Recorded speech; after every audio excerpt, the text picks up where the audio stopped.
Liquid Philippines! Pero okay lang sa kanya kasi dito sa may bandang iba pa may nagaganap din. At napangkana itong si Oheb, kaya lang matibay talaga.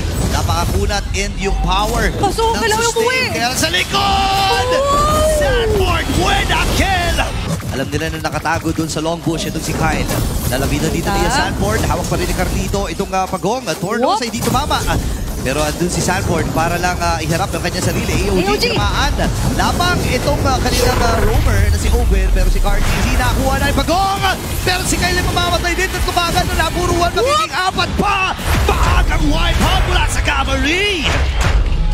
Dito na makakatulong din naman kung ang goal mo dito ay cooldown. Si Kyle, si Pio ata tatapikan. Naparakit na rin. So yung igil nila gamit. Traction Pulse. Samahan lang si JP. Nagamit yung kanyang AOG and revitalize. Pero si Flap may ibig ba? Na mag-examine force. Nakas muna si Kyle. Nababa na kanyang buhay. Pero si Flap ay namaalat. Bandang taas na base ng Falcons. Yeah, pwede nilang salubungin ito. And may kakayahan sila na tunawin kagad ng mabilis. Itong Lord na ito. Team Ligan Palabis. Yung mabati natin. Man Super Marco. Nagamit niya yung kanyang Purify. Pero masyado atang malalim din si JP.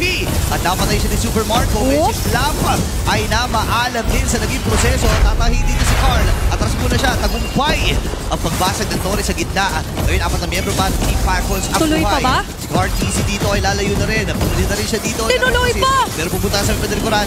Kaya lang nandun yung Ton. Phantom Institution. Nakataka siya. Pasukin mo yung mga entry points. Carl! Sarado talaga eh. Kalahati kagad yung boy dito ni Cartizzi. Ngayon, papasok na yung final slash. AOG, walang tinamaan doon. Pero sa Pedricoran, si Sanji. Patay kagad si Cartizzi. At doon yung si Sanford sa likod! Dito sa DLPH. At naka-burst na kagad ng isa dito si Sanji. Kailangan naman ito si Oben. Flap TC nakabawi din. Cavalry ngayon ang kakatak sa kanyang base. Kaya ba? Yun yung Phantom Institution. Walang tinamaan.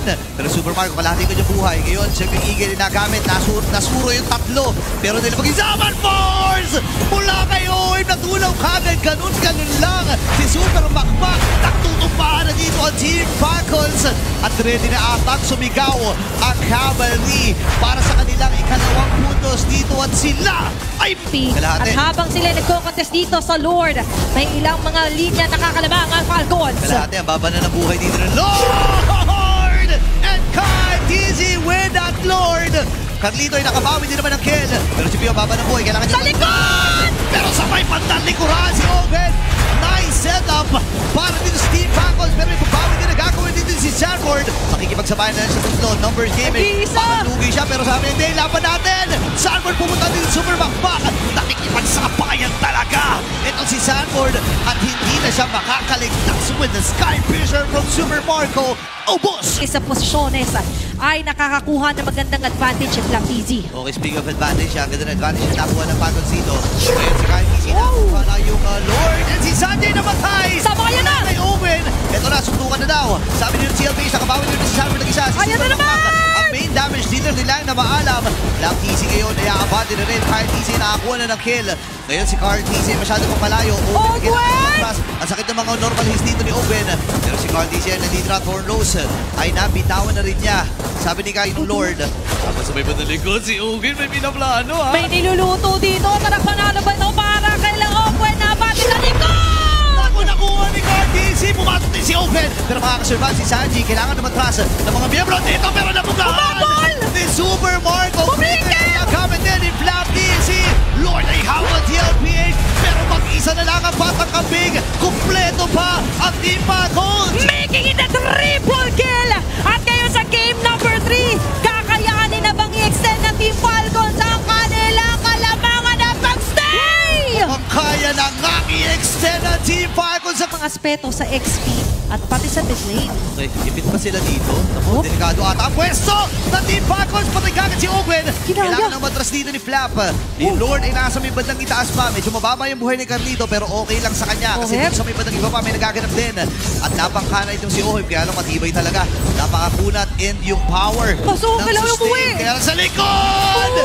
Sanford with a kill. Okay pa rin naman siya rito. Kompleto pa ang 5. Si JP ang magiging apupuruhan dito ng Falcons. Pero hindi ata sapat yung kanila nagiging damage. Pero sapat ba? Si Super Marco. Si Super Marco sa Federico. Sino kanya masisipat? Nasipa si JP. Kaya lang siya ang mamamatay. Masyado atang malalim si Carl. Nauntog din. Fist break mula dito kay Open at nakabawi din naman ang idol ng mga kids pero namatay siya sa kamay ni Open. Gayon din naman si Owen sa kamay. Nagtatago habang si Carl TZ naman ay kadikit pa rin ng Lord na kanilang hindi bibitawan. Okay, Black Dagger form, classic para kay Sanford. Pero yun, makukuha pa rin ang batang kambeng. Kaya maibitado na lumiyabra dito ng GLPA. Sanford! Si Open pero mapapatay siya sa kamay ni Sanford. Sa likod naman ay masisipa dito si Carl TZ. Torno siya magagamit at buhay pa rin ang Young Gold.